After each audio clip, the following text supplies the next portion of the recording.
It's all true. I am known as the crier to Ben and I, who is a rock of emotion. If I do cry today, it's not for joy or the significance of the day. It's for the shocking realisation of how much we've grown up, and as of today, I am no longer the most important person in Ben's life. Ben is a creature of habit. He only drinks in days ending with the letter Y. He shakes like crazy whenever asked to do some public speaking, although today, Ben, you were very good. You ruined that for me. Crunching up cornflakes for breakfast is a must. We would always walk the dogs, Gibbs and Libby, on the same route every day, which went past the pub twice. And I guarantee you, if you ever strike a conversation about rugby with Ben, he will always bring up how the Scarlets number 10 is the best number 10 in Wales. It's true. And how next year will always be the Scarlets' year. Even in September. Ironically, moving into next season, they do a pretty good team.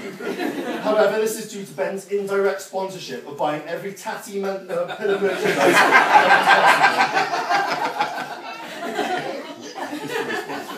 Ben is a devoted individual and very headstrong. Two good qualities for marriage. A youth sprinter for Wales and a proud member of South Wales Police, just to name a few examples of achievements. However, his decision-making has not always been this good. Room for development, some might say. Buying a Welsh shirt, £30 cheaper than everyone else, only to realise it was a woman's top. Fits him quite well.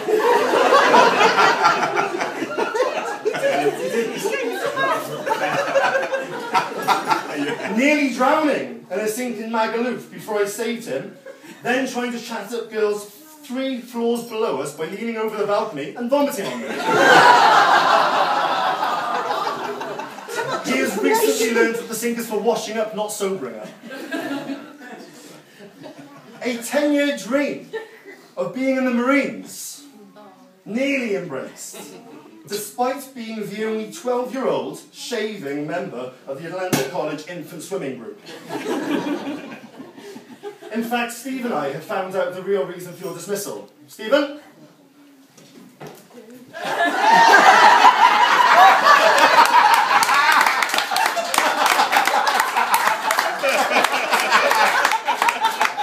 They don't come in camouflage.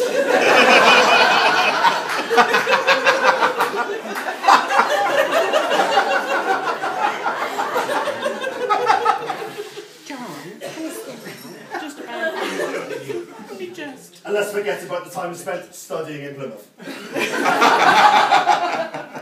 Business opportunism is also not one of Ben's strong points.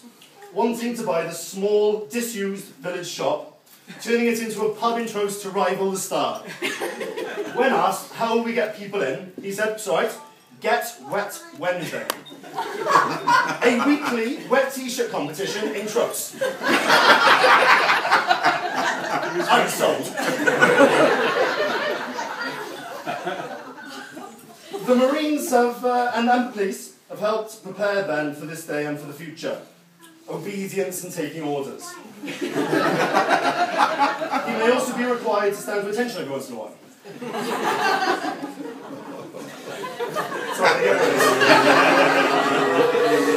For Beth, however, she has to practice using her new name. Bethan Morgan. That's using a capital M and a small organ.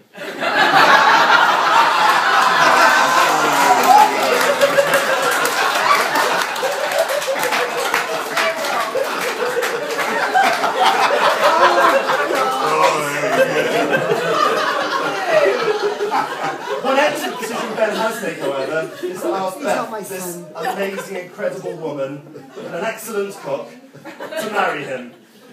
I'm not sure on Beth's answer, if I'm honest with you. Ben is the hairiest individual I know. He was actually born a werewolf. He needs regular shaving. His speciality dish is slab of cheese sandwich. And is prone to get naked when drunk a lot. I asked some key individuals in Ben's life to comment on today. Hugh Williams, head of sixth form, PE teacher, said, "You mean he's not gay?" I won't insinuate who with. Mike Walsh, our geology teacher, said, Ben, listen to your wife's every decision. She is undoubtedly wiser and cleverer than you are. His uni tutor said, Ben who? And after the stag do, Stephen Jones of the Scarlets passed on a message to me saying, leave me and my family alone.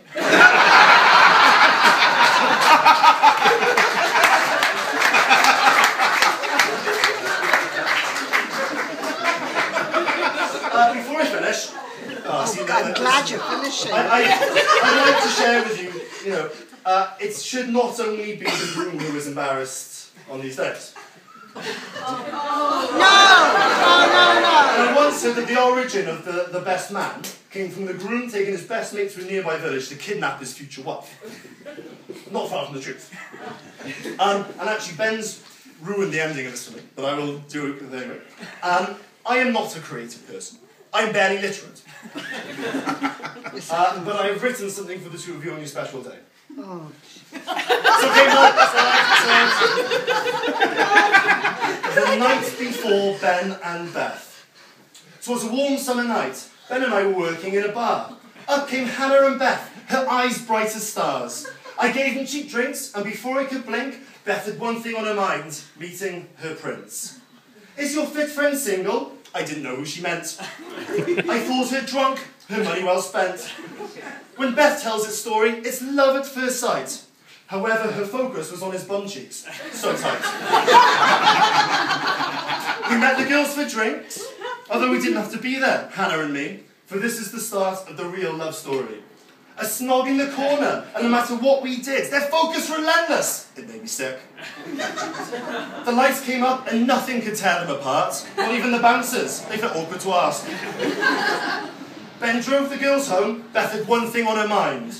How can I make this scruffy boy mine for all time? The question Beth asked might give fewer frights as one inappropriate question on this drunken summer night. The question Beth asked, to put her to shame, I'm terribly sorry. What was your name?